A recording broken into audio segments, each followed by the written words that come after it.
Minhaz Merchant, thanks a lot for speaking to us and many congratulations on your new book, which is delving into the theme of how Narendra Modi is seeking to become the first Prime Minister since Jawaharlal Nehru to get three consecutive terms.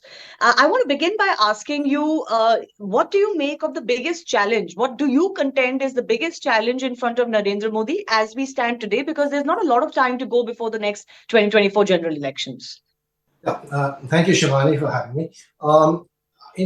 The main challenge that's facing Mr. Modi is, I think, twofold. One is his performance. In fact, the book talks about his 10 years as prime minister. It's not a biography.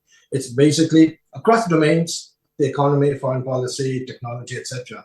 His performance in 10 years. How that is perceived in the 6 months leading up to the Lok Sabha election. That will be challenge number one, because obviously there are 5 state elections in the next couple of months, and then the Lok Sabha election. So how that will play out. And second is the acronym, the opposition in India, how they get together, or actually there's a centrifugal force which forces them apart, as we are seeing in Punjab, as we've seen in Kerala, and as we've seen in West Bengal. So if India can coalesce together, 28 parties, that will have an effect, and it will be a challenge. So performance of Mr. Modi next 6 months, how we can relay that to the public, which has some sort of an anti-incumbency, and at the same time, India's own glue, whether that sticks or doesn't. Yeah. So what are those areas? You've obviously divided your book into the 10, covering the 10 years of Narendra Modi as the Prime Minister. So what are those top 3 areas where you think he's done the best, and what have been the failings according to you?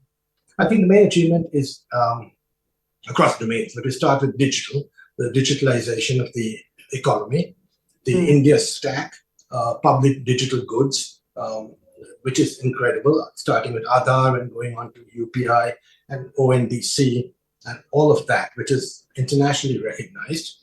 For the first time, I think a brand like UPI is now making waves and is being acknowledged in the UAE, in Singapore, in France, and so on.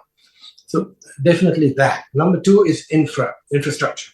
And I think the massive buildup of infrastructure right up to the LAC on the border, which has military connotations, and also obviously highways, roads, ports, seaports, airports, and the whole gamut of housing and so on.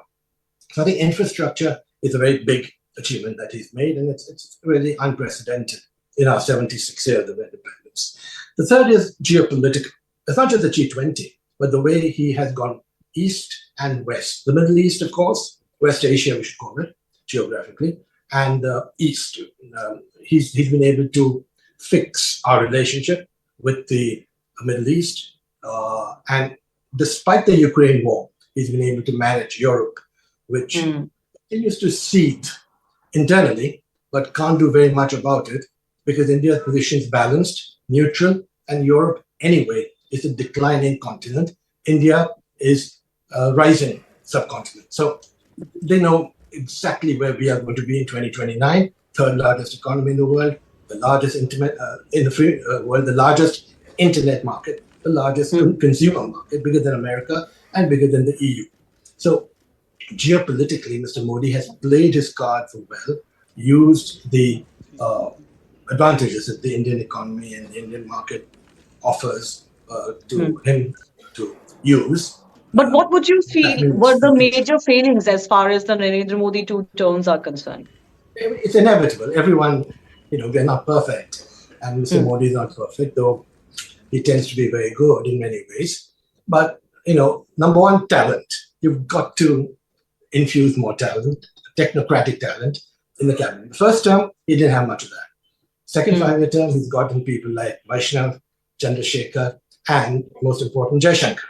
Now, if you have lateral talent of that kind, and double it and treble it in the third term, that would really be a good thing. So that's not a failure, but it's something which has not been fully utilized.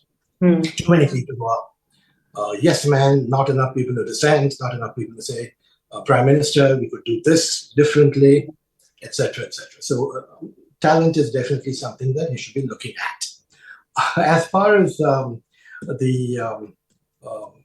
deification of Mr. Modi is concerned. Now, this is controversial, but the whole Modi is India, India is Modi. Mr. Modi himself, and I know this for a fact, is against that.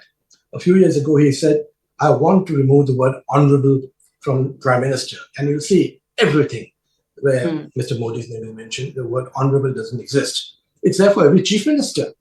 Badel and Gehlot, they're honorable chief minister of Rajasthan. So, but Mr. Modi, not there at all. So he realizes that this deification is not really a good thing. Sycophancy, etc., it leads to a problem. And then, of course, polarization. Now, that a defect, or is he setting the record straight? Because polarization in India began centuries ago. It began in particular in 1947. It accelerated with Muslim first appeasement, but it did it caused no advantage to Muslims who remained backward and impoverished, as I'm sure such commission reports all indicate. So by appeasing Muslims and trying to be secular, you're actually being communal, and you're advising the country.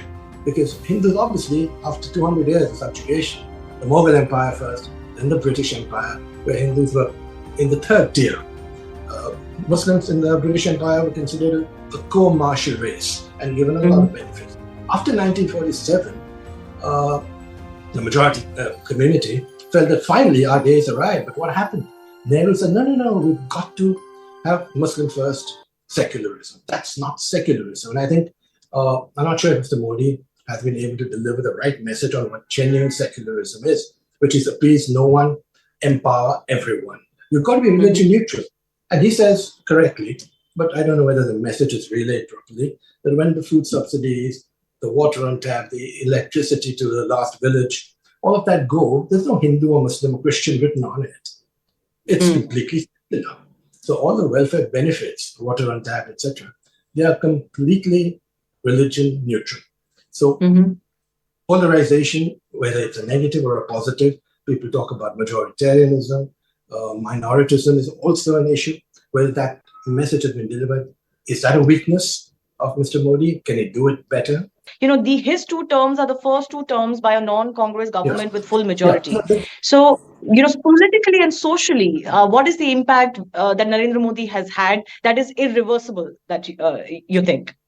Yeah, that's an excellent question, because the major defect in our social cohesion has been the wrongful message on secularism, liberalism, and nationalism. Let's take it in reverse order. I'll be brief on that.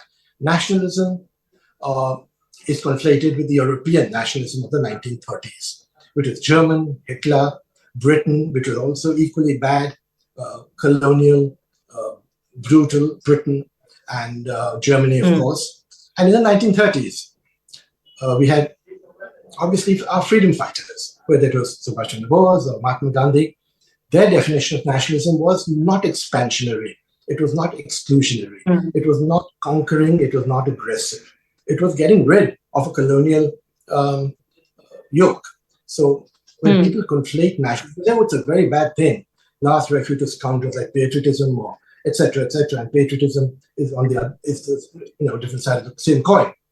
They don't understand that nationalism from a colonial subjugated country to protect our national interest, economic security, and national security interest is completely different from the nationalism that people conflate, because they're so used to the colonial narrative of, being a nationalist is terrible because it's, inbred in like Hungary or countries like that, which have these so-called right-wing leaders, Italy as well. So I think nationalism is a good thing if it is practiced in the right way, and to conflate it with European nationalism then and now, a century ago and now, is completely erroneous. Then again, the second thing is, as well as I do, liberalism. Liberalism is defined by a few things: openness, tolerance, inclusivity, obviously. But the number of people who think of themselves as liberal are the exact opposite. They're not tolerant. They block you, even without knowing what you're saying. Not only on Twitter, they just boycott you. Not that they are worth anything really in terms of being boycotted by. They're not open-minded. They're not tolerant, as I said, and they're not really inclusive because they have a cabal. And in that little closed club, they don't welcome any outsider who might give a different point of view and shatter their wrongful narrative. Because they know that they are on a weak wicket. In their heart of hearts, they know that they're talking rubbish. But no one so far has been able to expose that rubbish in the way it should be. And finally, on secularism. Genuine secularism appease none, empower everyone. 4 words defines everything. And if you have Muslim first resources, like Manmohan Singh said, that's communal. Any kind of polarization is communal. We have had Muslim polarization for 70 years. Now we have majoritarian polarization. Definitely that's going on. It's a reaction to the decades-long Muslim polarization. I'm against both. Everything should be agnostic. Not agnostic in terms of belief or non-belief, but we've got to be religion-agnostic, religion-neutral.